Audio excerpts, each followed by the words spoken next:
నీ స్టైల్లో నువ్వు కొన్ని వీడియోలు చేస్తున్నావు, అలాగే కొంతమంది యూట్యూబర్లు కూడా వాళ్ళ స్టైల్లో కొన్ని వీడియోలు చేస్తున్నారు. తండ్రి కూతుళ్ళ బంధం గురించి అసభ్యకరంగా, హేతుబద్ధకంగా, అసలు అవమానకరంగా కమెంట్ చేస్తూ ఒక వీడియో చేశారు. ఇప్పుడు అసలు తెలుగు ఫిల్మ్ ఇండస్ట్రీ మొత్తం కూడా దాని మీద స్పందిస్తూ ఉంది. ఇది అసలు సోషల్ మీడియా చాలా క్రూరంగా, చాలా లారీ చాప్టర్ 1 ఆగస్ట్ 2 రిలీజ్ అవుతుంది నా సినిమా. నెక్స్ట్ నేను అడిగే ప్రశ్నకు సమాధానం మాట్లాడతా. నెక్స్ట్ రెడీ, నేను అదే దాన్ని ఆలోచిస్తూనే మాట్లాడుతున్నా. డివేట్ అవుతుంది మ్యాటర్, నేను వచ్చింది వేరే దానికి. మ్యాటర్ ఎక్కడికి డివేట్ కాదు, మీ సినిమా గురించి కూడా నేను మాట్లాడతా. ఓకే, మీలాంటి యూట్యూబర్లు ఇప్పుడు తండ్రి కూతుర్ల బంధాన్ని కూడా అసభ్యకరంగా మాట్లాడుతూ కమెంట్ చేస్తూ కొన్ని వీడియోలు చేస్తూ ఉన్నారు. దాన్ని ఎలా చూడాలి? అతనికి 179K ఫాలోవర్స్ ఉన్నారు.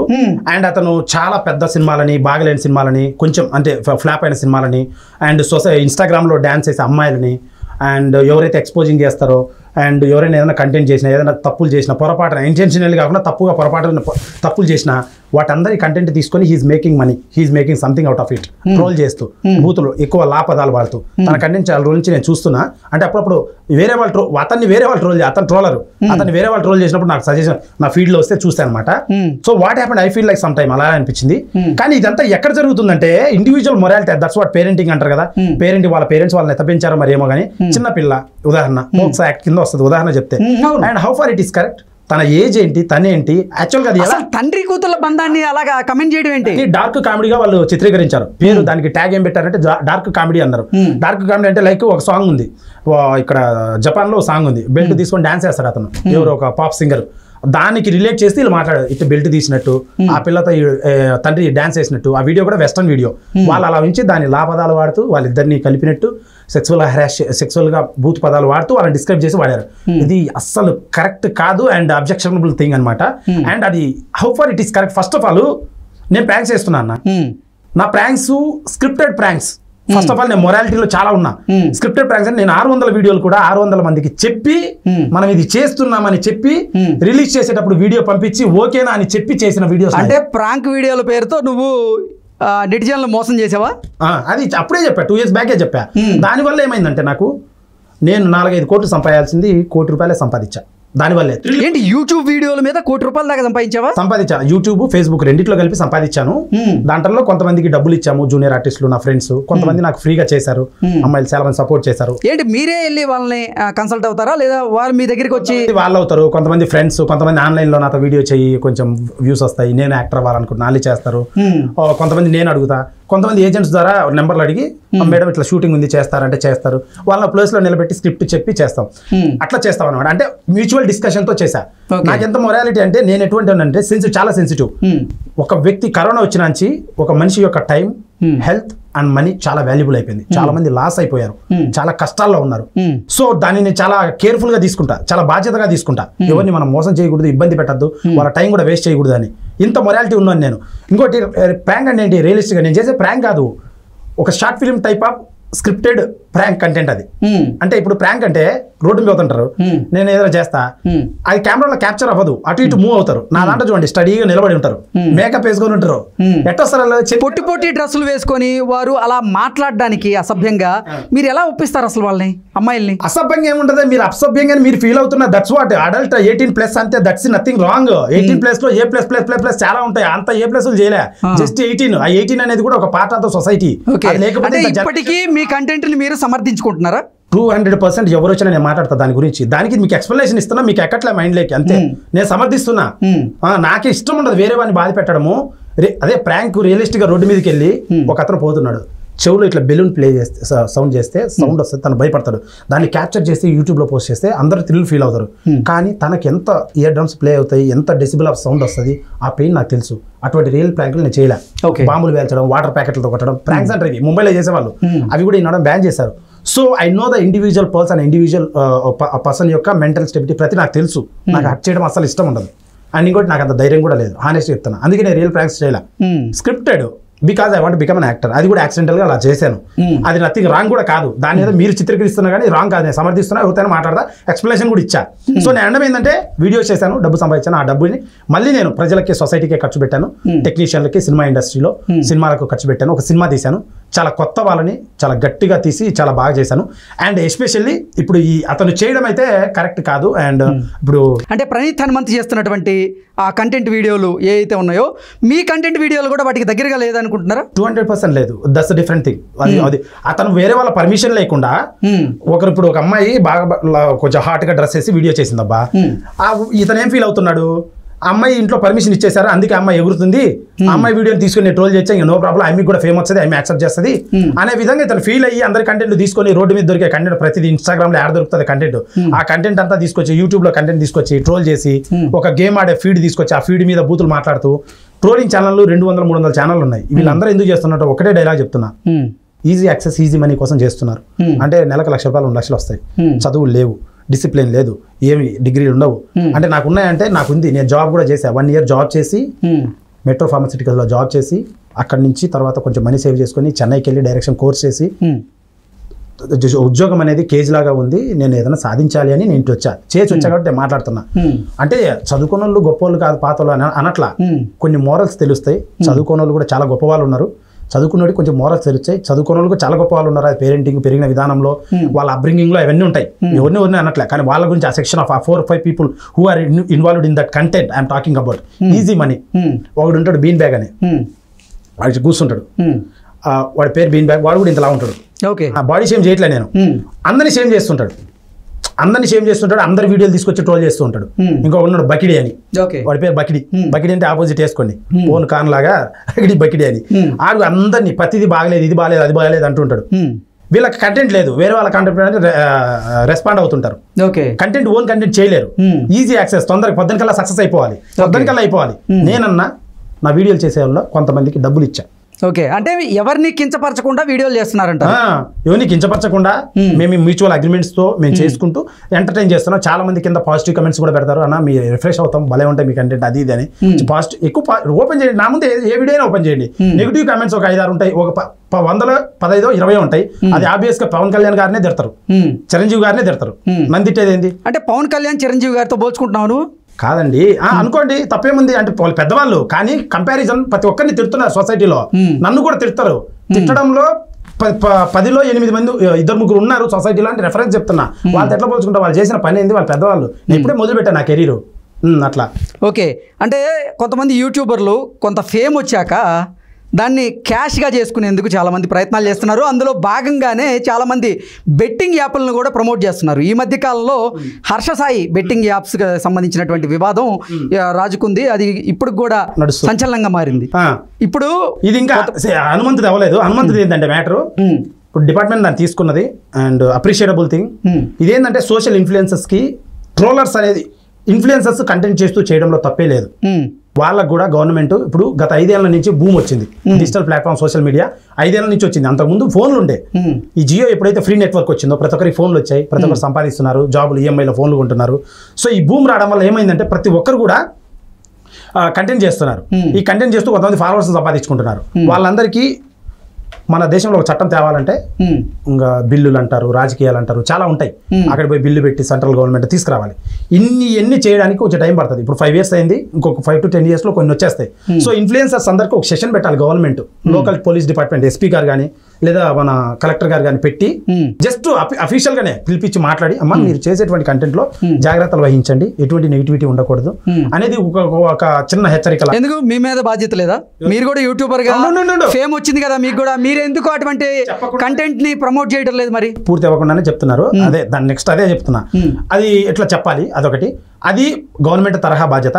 కానీ అది చెయ్యాలని నేను అన్నాను, అది వస్తుంది, తెలుసుకుంటారు. ఏదైనా తప్పులు జరిగినప్పుడే అప్డేట్ అవుతూ ఉంటారు, అదొకటి. 2, వీళ్ళు సోకాల్ ఇన్ఫ్లుయెన్సర్స్ ఎవరైతే ఉన్నారో ఇది బెట్టింగ్ కి వర్తిస్తుంది, దీనికి వర్తిస్తుంది, ఇట్లా ట్రోలింగ్ కి వర్తిస్తుంది, బెట్టింగ్ కి వర్తిస్తుంది, కంటెంట్ క్రియేషన్ మూడింటికి వర్తిస్తుంది.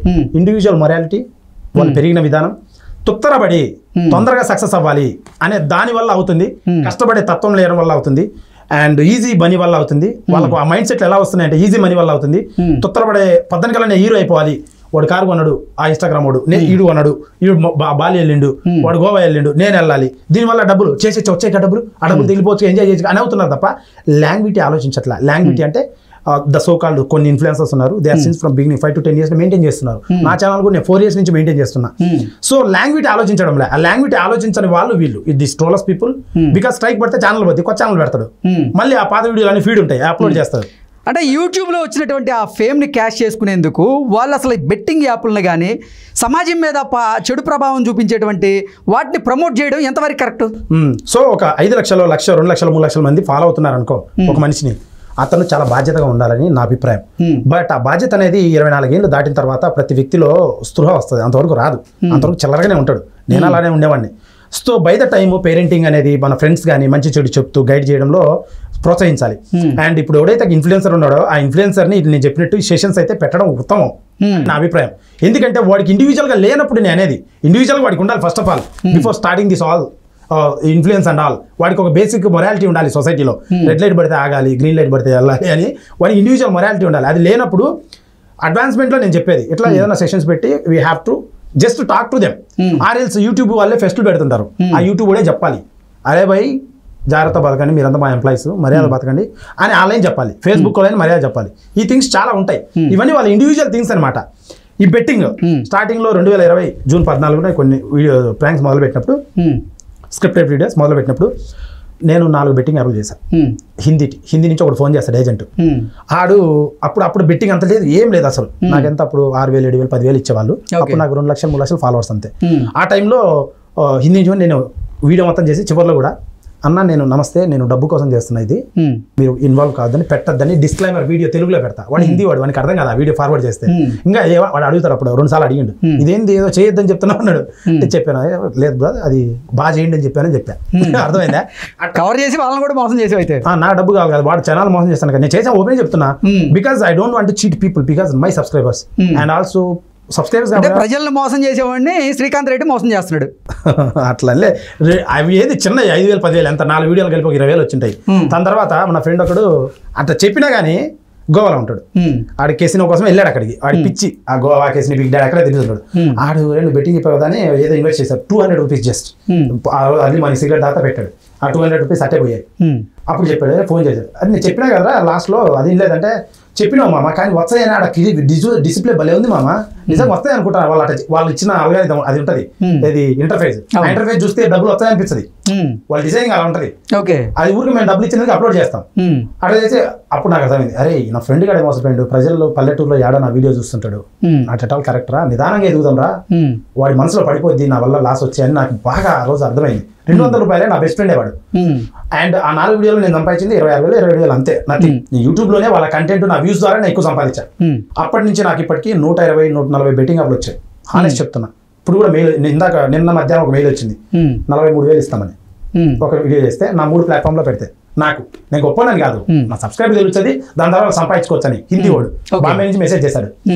So this the thing happened. So నేను చేయలేదు. ఎందుకు? నా కంటెంట్ ద్వారా వస్తుంది. నేను నెలకు 10-20 వీడియోలు పెట్టుకుంటే ఒక అమౌంట్ వస్తుంది. దాంట్లో నా బట్టలకి, నా ఖర్చులకి, నాతో పనిచేసిన అబ్బాయిలకి, అమ్మాయిలకి, వాళ్ళకు కొంచెం పేమెంట్లు ఇచ్చుకుంటే, ఎడిటర్లకి ఇచ్చుకుంటే సేవింగ్స్ చాలు. దాంతో ఇప్పుడు సినిమా తీసా. శ్రీకాంత్ రెడ్డి ఎంతమందికి ఉపాధి కల్పించాడు వీడియోలు చేసేటప్పుడు? వీడియోలో ఉపాధి ఏముంటుంది, ఎడిటర్ ఒక అతను ఉంటాడు, కెమెరామెన్ ఒక అతను, అది కూడా ఉపాధి ఇచ్చినది చిన్నవి. సో నాతో వీడియో చేసే అమ్మాయిలకి ఇంత ఇస్తా. కొంతమంది ఫ్రెండ్షిప్ లో ఫ్రీగా చేశారు అంతే. ఉపాధి అంటే నేను చిన్నవే చేశా. ఇప్పుడు ఈ సినిమా ద్వారా అయితే 200 మంది టెక్నీషియన్లకు ఉపాధి కల్పించే సినిమాలో. ఓకే, నేను ఈ సినిమా ద్వారా 2 కోట్ల సినిమా గురించి ఒక ½ అవర్ మాట్లాడుకుందాం మనం దాని గురించి. దీని అయితే చేశాను అట్లా. అది ఓకే. అసలు శ్రీకాంత్ రెడ్డి ఈ ప్రాంక్ వీడియోల ద్వారా నెలకి ఎంత సంపాదించాడు? ఇట్ వాస్ 2020లో 2022 వరకు బాగా రెవెన్యూ బాగుండేది. బై ద టైం 2022 ఏమైందంటే చాలా మంది సీరియల్ వాళ్ళు, బిగ్ బాస్ వాళ్ళందరూ ఛానల్స్ పెట్టి డైల్యూట్ అయింది. అంటే ఎక్కువయ్యారు, జనాభా ఎక్కువయ్యారు. ఫోన్లు వచ్చి ప్రతి ఒక్కరు పల్లెటూళ్ళలో యూట్యూబ్లో ఓపెన్ చేశారు. చేయొద్దనట్లే, ఇండివిజువల్ వాళ్ళు చేయాలి, బతకాలి, తప్పనట్లా. రెవెన్యూ చెప్తున్నా ఊరికే డైల్యూట్ అయింది అండ్ బాగా తగ్గింది రెవెన్యూ. ఫస్ట్ 2 సంవత్సరాలు బాగా వచ్చింది. అప్పుడే నా మీద కళ్యాణి పడింది. కళ్యాణ్ గారు వచ్చి నా మీద కూడా పడ్డారు. ఎగ్జాక్ట్లీ అదే పాయింట్కి వద్దాం అనుకుంటున్నా. శ్రీకాంత్ రెడ్డి, నువ్వు చేసే వీడియోలేమో నేను ప్రాంక్ వీడియోలు చేస్తున్నా, అది కూడా స్క్రిప్టెడ్ వీడియోస్ అని నువ్వు చెప్తున్నావు. కానీ కళ్యాణి గారేమో శ్రీకాంత్ చేసేటువంటి వీడియోలు బూతు వీడియోలు, అసభ్యకరంగా ఉండేటువంటి వీడియోలు అంటూ ఆవిడ మీ మీద ఆరోపణలు చేస్తూనే మిమ్మల్ని చేసుకునేదాకా వచ్చింది. అసలు కరాటే కళ్యాణికి శ్రీకాంత్ రెడ్డికి గొడవ ఏంది? ఎక్కడ ప్రారంభమైంది అసలు గొడవ? అది ఏమైందన్న ఇంతవరకు నాకు తెలియదు. వై బికాస్ నేను కాన్సన్ట్రేట్ చేయాలి ఆ విషయాన్ని. బట్ గొడవ అయింది కదా అని ఇంకా అప్పుడు ఇంటర్వ్యూలు ఇచ్చాను చాలా. ఇంటర్వ్యూలు ఇవ్వడం వల్ల కొంచెం ఫేమ్ అయ్యింది. దానివల్ల ఇంకొంచెం ఫేమ్ అయ్యాను నేను. ఆవిడ కూడా ఫేమ్ కోసం చేసిందని అనుకున్నా. ఇప్పుడు సెషన్స్ జరుగుతున్నాయి కోర్టులో. నేను వెళ్తున్నా, ఆవిడ రావట్లా, ఆబ్సెంట్ వేస్తుంది రోజు. నేనైతే వెళ్తున్నా. సో ఏ కోర్టులో నడుస్తుంది కేసు? ఇక్కడ నాంపల్లి కోర్టులో చిన్న పిట్టి కేసు. ఇద్దరు కొట్టుకుంటే గొడవ పడితే నోటి దూల వల్ల అంటారు కదా, చిన్న పిట్టి కేసు సంథింగ్. మై లాయర్ చూసుకుంటున్నాడు, మనకు అంత టచ్ లేదు. ఇప్పుడు కరాటి కళ్యాణి, శ్రీకాంత్ రెడ్డి వీళ్ళిద్దరిలో అసలు ఆ గొడవకి కారణం ఏంటి? ఎవరిది తప్పు? ఆవిడ యొక్క ప్రవర్తన, నా దగ్గరికి వచ్చి, మా ఇంటి దగ్గరికి వచ్చి నాతో ప్రవర్తించిన తీరు, దాన్ని చిత్రీకరించి ఫోన్లో ఆవిడే పోస్ట్ చేసి ఆవిడే వైరల్ అయ్యి ఇద్దరికి ఫేమ్ తెచ్చి ఆవిడే చెడ్డ పేరు తెచ్చుకున్నది అని జరిగిన సిచ్యువేషన్ చెప్తున్నా. నేను ఆవిడతో నాకు పర్సనల్గా అసలు సంబంధం లేదు. ఆమె ఫోన్ కాంటాక్ట్ ఇప్పటికి కూడా నాకు లేదు. ఆనెస్ట్గా నేను మాట్లాడిన. First of all I don't care. ఎందుకంటే నాకు ఏమంటామైందంటే ఆ ప్రొడ్యూసర్ నన్ను మొదట్లో మోసం చేసినప్పుడు ముక్కుసూటికి వెళ్ళాలి, నా పని నాకు ఇంపార్టెంట్, నా సినిమా నాకు ఇంపార్టెంట్, నా జీవితం నాకు ఇంపార్టెంట్, ఫస్ట్ నేను బాగుపడతా, నా తర్వాత నా ఎంతో బాగుపరుస్తా, ఉద్యోగం ఇస్తా, లగ్జరీ లైఫ్ వస్తుంది, 10 మందికి జీతాలు ఇస్తాం, నాకు సేవ చేయాలని చాలా ఉంది, డబ్బు సంపాదించి సేవ చేయాలని నాకు నిజంగా ఉంది, మనస్ఫూర్తిగా ఉంది. కానీ డబ్బు లేకుండా ఏం చేస్తాం, ఊరికి మాటలు చెప్తే ఏం లాభం. అందుకు దాని మీద స్ట్రైట్కి వెళ్తున్నా తప్ప అందుకు ఆమెను కేర్ చేయను నేను. ఆ ఇష్యూని కూడా కేర్ చేయలే. అందుకు నేను ఇంట్రెస్ట్ చూపిలే, ఎందుకు జరిగింది అనేది ఇంట్రెస్ట్ చూపిలే. సో ఆవిడతో సంబంధం లేదు, కాంటాక్ట్ లేదు. మా ఇంటి దగ్గరికి వచ్చింది, 2 మనుషుల్ని, 3 మనుషుల్ని, 4 మనుషుల్ని నా మీద చేయి చేసుకునేది, ఇంకొకటి చేయి చేసుకున్నాను, తర్వాత నేను చేయి చేసుకుని ఇద్దరు పైన. ఆవిడే చిత్రీకరించి ఫేస్బుక్ లో పెడితే అందరూ వచ్చి కెమెరాలు పెట్టారు. What it all happened. అంతేగాని ఏమి సంబంధమే లేదు. ఆ తర్వాత అసలు మీ ఇద్దరు మాట్లాడుకుంది కూడా ఎక్కడ లేదా? ఆ గొడవలో మాట్లాడింది, ముందు మాట్లాడలేదు, తర్వాత మాట్లాడలే. అంటే కరాటి కళ్యాణి ఏదో ఆశించి నా మీద చేయి చేసుకుందంటూ గతంలో మీరు చెప్పారు కదా ఇంటర్వ్యూలో. అప్పుడు నన్ను ఇట్లా బెదిరించి, నేను హిందూ మహిళా సంఘము, నువ్వు వీడియో చేయలేవు, అమ్మాయి మెయిన్ ఇదే. ఆ బూత్ అంటే నువ్వు అన్నట్టు ఆ తమ్నేల్ పైన అది పెట్టారు కదా మా ఎడిటర్ వాడు, అవి తమ్నేల్స్ చూసి ఆవిడ వచ్చిందని నేను అనుకుంటున్నా. కానీ ఆవిడ ఏమన్నా ప్రాబ్లం ఉంటే there are so many police stations లా అన్నీ ఉన్నాయి కదా, ఆవిడ ఊరని ప్రజలు కూడా క్వశ్చన్ చేశారు. So at happened.